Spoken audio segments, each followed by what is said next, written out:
Hello.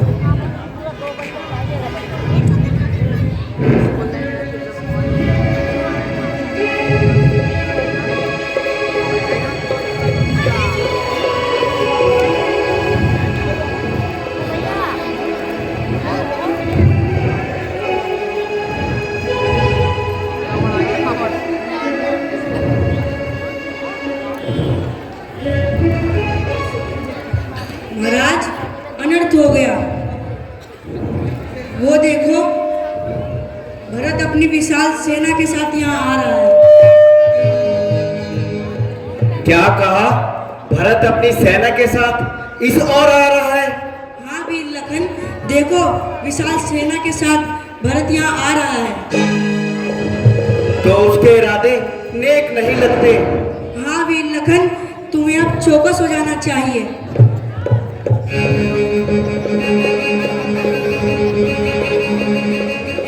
भाई, अब शीघ्र आज्ञा दो। भाई को समझाऊंगा मैं, अन्याय न्याय पे चढ़ता है, ये कैसे होने दूंगा मैं। वैसे ही हृदय जल रहा है मंजली माँ की करतूतों पर। क्या दुख है राज छूटने का? पूछा कोई राजपूतों से, इस पर भी वे संतुष्ट नहीं। सेना ले लड़ने आता है, वे बेआसरा समझ वन में हमको घेरने पकड़ने आता है।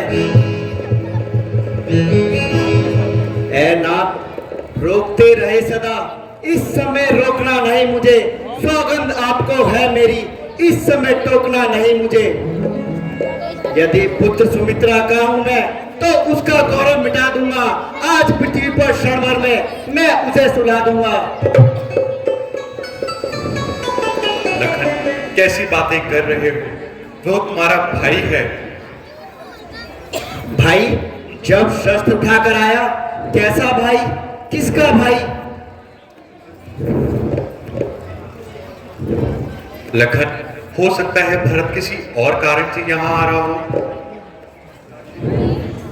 भ्राश्री, आप कह चुके, अब सुन लो मेरी बात। जब तक था भरत धर्मवान, तब तक हम उसे दबा न सकते थे। मैं तो क्या, 100 लखन भी उसे रण में हरा न सकते थे।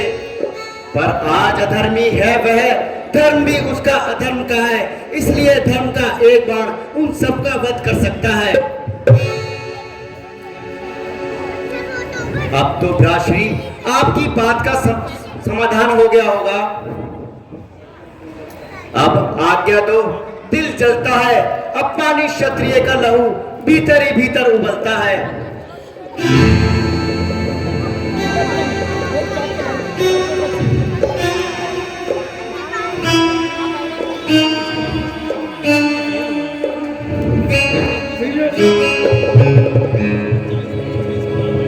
दुखी क्यों इस तरह होते हो?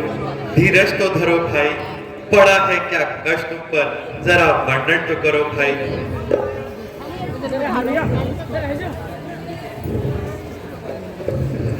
वीर लखन, मेरे सीने से लग जाओ। प्यारे भरत, मुझे क्षमा कर देना। मैं तुम्हारे बारे में कुछ और ही विचार कर रहा था। भैया, भरत आज भी वही भरत है जो पहले था। मेरे विचारों में कोई परिवर्तन नहीं आया है।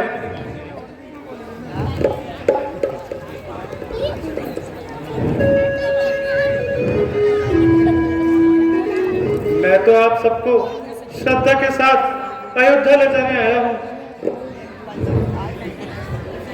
जननी जगदम्बे प्रणाम। माता जी मुझसे क्यों मुख मोड़ा है? प्यारे देवर जी, आपको देखकर मेरा दिल खुशी से भर आया है।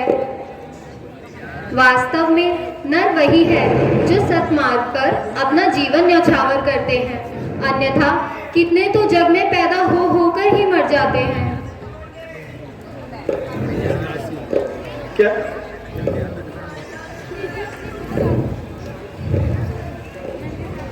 क्या दोष है मेरा माता जी? जो करके मुझे विसारा है, मैं दिन काटूं किसी भांति, भला किसका मुझे सहारा है? भरत जी, व्याकुल होने से क्या कुछ बन सकता है? कर्मों की गति को क्या कोई टाल सकता है?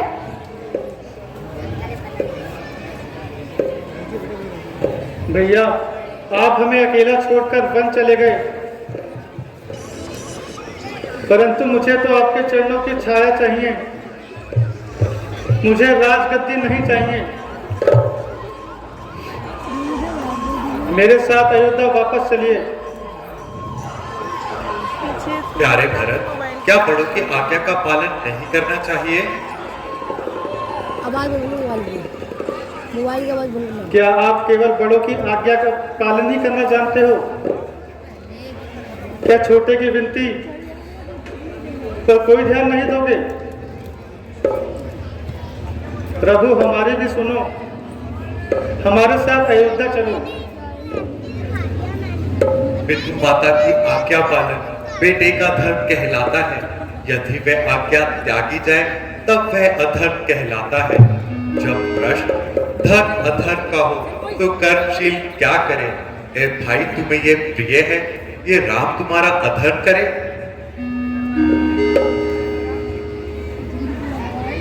धराश्री, एक ओर तो आप वनों को आ गए और दूसरी ओर पिताजी परलोक सिधार। क्या पिताजी स्वर्ग सुधार गए? यही संदेह अब अयोध्या बेसहारा हो गई होगी।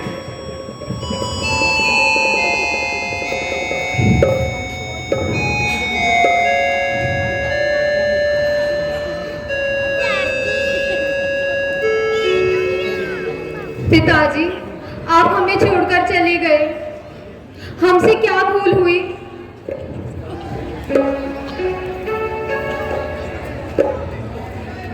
भैया, दीवारें खाने को तोड़ती हैं, राजगद्दी सांप की तरह धंसती है। आप मेरे साथ अयोध्या चले। है भाग्य चक्र, तूने ये घर जला ही डाला था। एक ही सारा वो भी मिटा डाला। रघुकुल में जल रहा था एक दीपक टिमटिमाता हुआ, मौत की आंधी ने वो दीपक भी बुझा डाला। लक्ष्मण, विलाप करने से महाराज लौटकर तो नहीं आ सकते, बल्कि रोने से उनकी आत्मा को दुख ही पहुंचेगा। इसलिए अब अच्छा यही होगा कि तुम हमारे साथ अयोध्या चलो और राम, लक्ष्मण, अच्छा यही होगा कि अब तुम दोनों हमारे साथ अयोध्या चलो और प्रजा की भलाई और राज्य की उन्नति में लग जाओ। माता जी, क्या मेरे अयोध्या लौटकर जाने से मृत पिताजी की आत्मा को शांति मिल सकेगी? कदापि नहीं मिल सकती माता जी, कदापि नहीं मिल सकती। यदि मैं उनके दिए हुए दोनों वरदानों को नहीं निभाता हूं तो उनकी आत्मा को कभी शांति नहीं मिल पाएगी। वह आत्मा मुझे सदा खोजती रहेगी।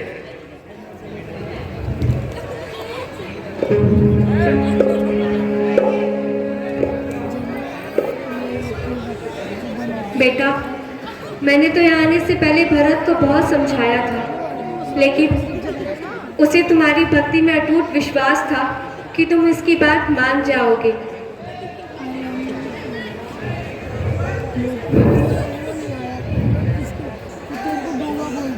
प्यारे भरत, परिस्थितियों को ध्यान में रखते हुए तुम अयोध्या वापस लौट जाओ। अब टूटे हुए सहारों के अब तुम ही सहारे हो। अयोध्या जाकर ऐसे यत्न करो कि जिससे इस शोक में डूबी हुई नगरी को प्रसन्नता मिले। स्वामी, मुझे तो चारों ओर अंधेरा ही दिखाई पड़ता है। दास चरणों पर माथा झुकाकर विनती करता है, आप हमारे साथ अवध चलें। वहां की सारी प्रजा आपके लिए बेचैन है। राज सिंहासन आपके लिए राह बिछाकर बैठा है।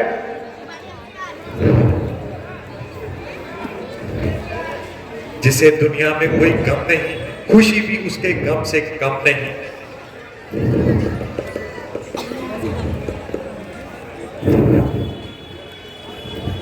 बेटा, तुम्हारी कोशिश व्यर्थ है। राम सतमार्ग पर अटल है और अटल रहेगा। सतमार्ग पर अटल रहना ही वीर पुरुषों का कर्तव्य है। तुम भी उनकी आज्ञा का पालन करो। पुत्र राम, मैं तुम्हारी दोषी, मुझे क्षमा करो। मैं भूल की क्षमा मांगती हूँ। मेरे साथ अयोध्या वापस चलो और अपनी राजगद्दी को संभालो। मछली माँ, ये आपने क्या कह दिया? माँ बेटे से भीख नहीं मांग रही है। नहीं माते नहीं, ऐसा कहकर मुझे मेरे धर्म मार्ग से ना डिगाओ, मुझे पाप का भागी ना बनाओ। बेटे का स्वर्ग तो माता पिता के चरणों में उनके आज्ञा पालन करने में होता है। तो तुम अयोध्या वापस चल रहे हो ना?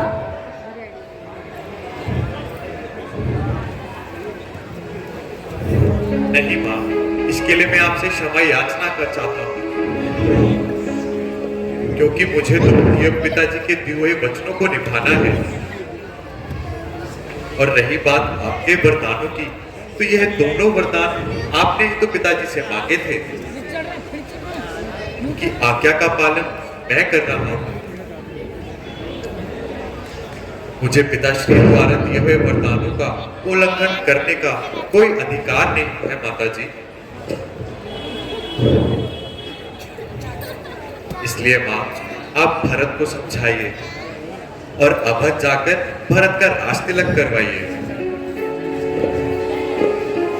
हाय, मैंने ये क्या कर डाला? मंथरा की संगति में आकर अपने ही पुत्र पर आघात कर डाला। ऐ दुनिया के बहनों,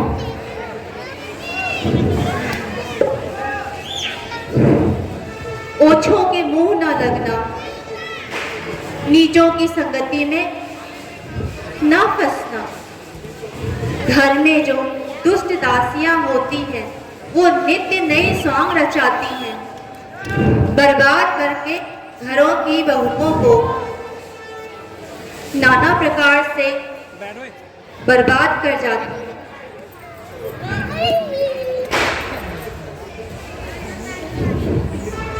बेटा, आखिर इसका कोई तो समाधान होगा।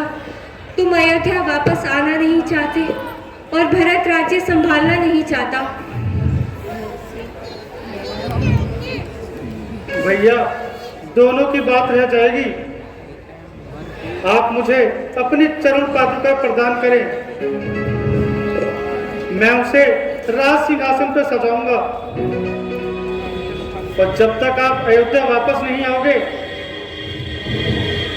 उन पादुकाओं के छांव में बैठकर जीवन सन्यासियों की तरह बिताऊंगा।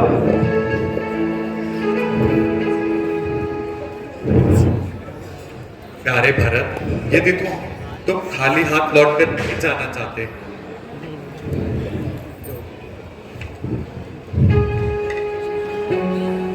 तो यह लीजिए मेरी चरण पादुकाएं।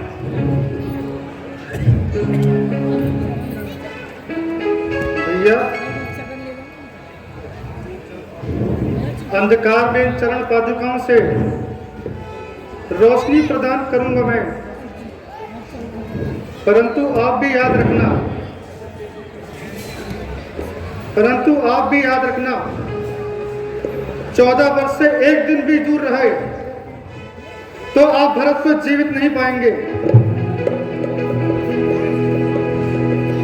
भरत प्यारे, जाओ सदा सुखी रहे, तुम्हारी आशाएं पूर्ण हो। माता जी आशीर्वाद प्रदान कीजिए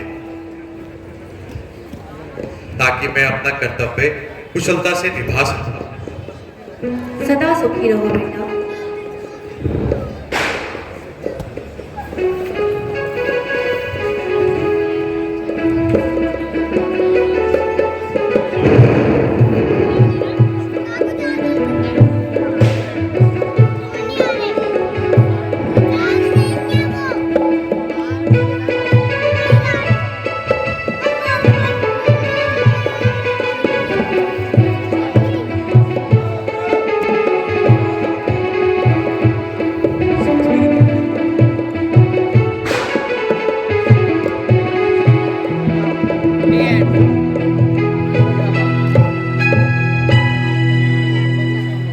पर्दा जाते हैं